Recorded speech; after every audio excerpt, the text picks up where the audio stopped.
शृंगारम, वीरम, कारुण्यम, हास्यम, अद्भुतम, भयम, भीभत्सम, रौद्रम, शांत. வணக்கம். நீங்க நடனத்துறையை தேர்ந்தெடுப்பதற்கான காரணம் என்ன? என்னோட குடும்பத்தில் யாருமே டான்ஸ் செய்யலை. ஆனால் என்னோட அம்மாவுக்கு ரொம்ப இன்ட்ரெஸ்ட் இருந்தது. எனக்கு ரொம்ப பிடிக்கும். நான் பிறந்த உடனே அம்மா நினைச்சா இந்த குழந்தைய டான்ஸர் ஆகணும். அதனால அம்மாவோட இன்ஸ்பிரேஷன், அம்மாவோட சப்போர்ட்னால தான் நான் டான்ஸ் கிளாஸில் சேர்ந்தேன். அதுக்கப்புறம் டான்ஸ் சேர்ந்த அப்புறம் நிறைய வருஷம் ட்ரைனிங் ஆனப்புறம் நல்ல குரு கிடைச்சது. கடவுள் நல்ல குரு கிடைச்சது.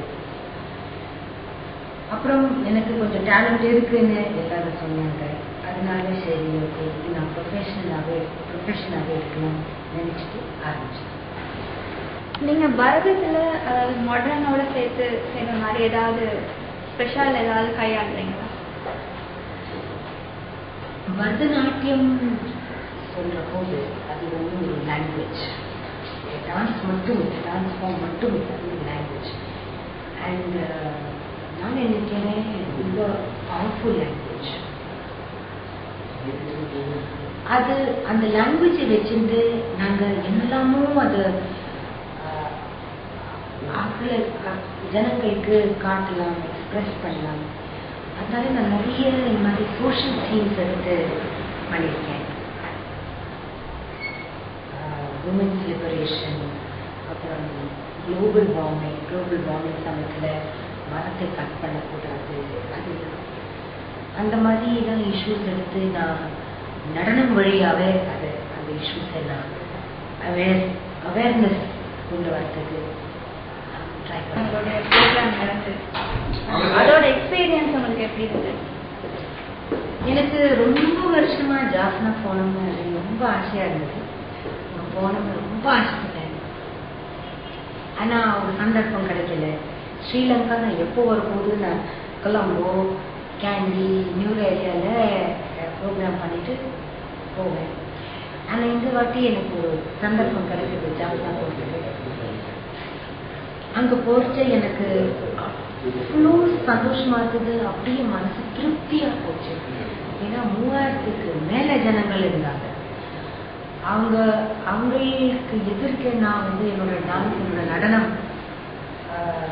காமிச்சேன்னா எனக்கு ரொம்ப சந்தோஷமா இருந்தது. அது தவிர இது நல்லூர் கோவில்ல உற்சவ சமயம்.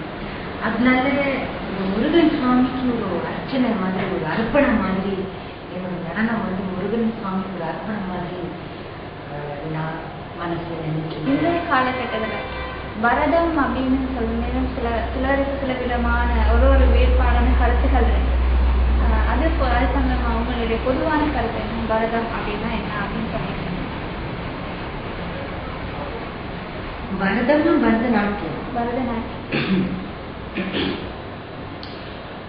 பரதநாட்டியம்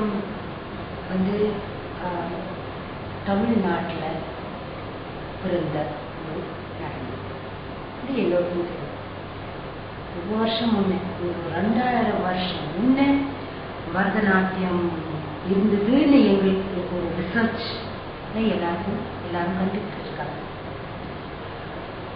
அது முள்ள அந்த தமிழ்நாட்டில் மட்டும் இருக்காது, முள்ள இந்தியா முழுக்க, அதுக்கப்புறம் இலங்கையில, அப்புறம் வேர்ல்டு ஓவர் அது பிரபலமாக போச்சு.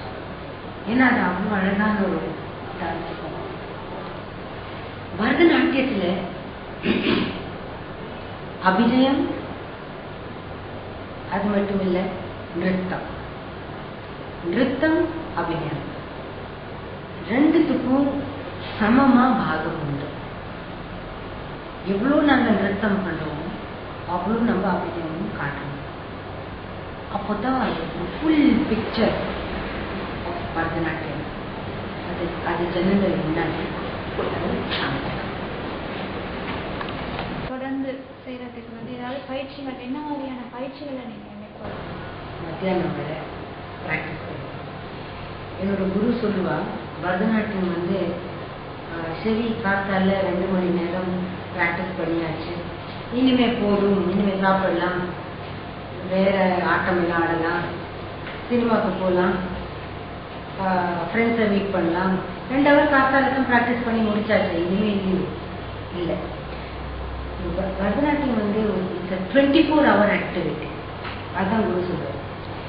ஏன்னா சரி ஒரு 4 மணி நேரம் டான்ஸ் பண்ணியாச்சு, ப்ராக்டிஸ் பண்ணியாச்சு, அதை பற்றி நினைச்சுட்டே இருக்கணும், அதை பற்றி படிக்கணும், அதை பற்றி வாய்க்கணும், அதை பற்றி டிஸ்கஸ் பண்ணணும், அப்புறம் மியூசிஷியன்ஸோட அதை பற்றி ஒர்க் பண்ணணும்.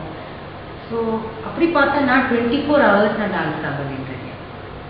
டான்ஸ் பண்ணுவேன், அதை பற்றி நினைப்பேன், அதை பற்றி வாய்ப்பேன், அதை பற்றி படிப்பேன், அந்த மாதிரிலாம் பண்ணிட்டு இருக்கேன். அப்புறம் அரங்கேற்றம் செய்யறாங்க, ஸ்ட்ரெயிட்டாக ஏஜ் இருக்குதா, இந்த ஏஜில் தான் அரங்கேற்றம் பண்ணணும் அப்படின்னு? என்ன கேட்டால் ஒரு 16 வயசு கழிஞ்சு தான் அரங்கேற்றம் பண்ணணும்.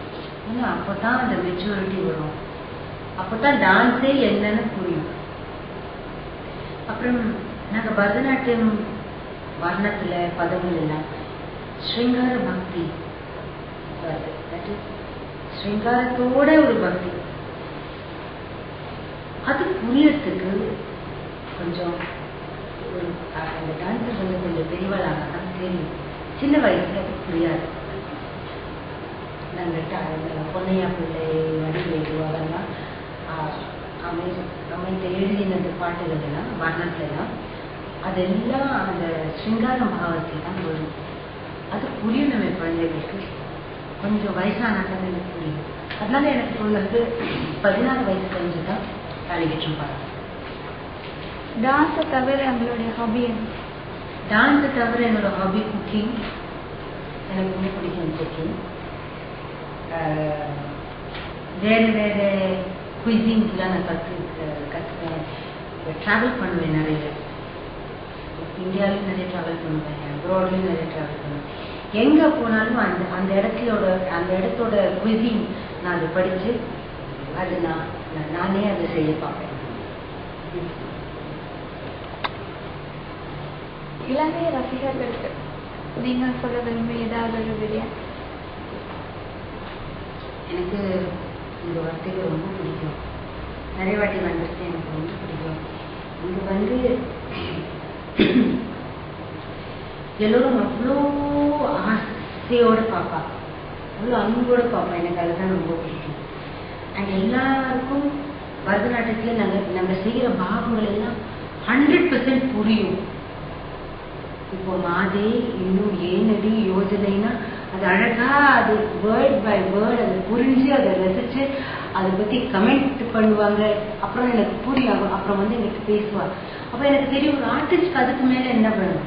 நான் செய்யற ஸ்டேஜில் செய்யறது எல்லாமே 100% எல்லாருக்கும் புரியறது, எல்லாரும் ரசிக்கிறாங்க. அந்த விஷயம் எனக்கு ஸ்ரீலங்கையில் எனக்கு ரொம்ப பிடிக்கும். நன்றி.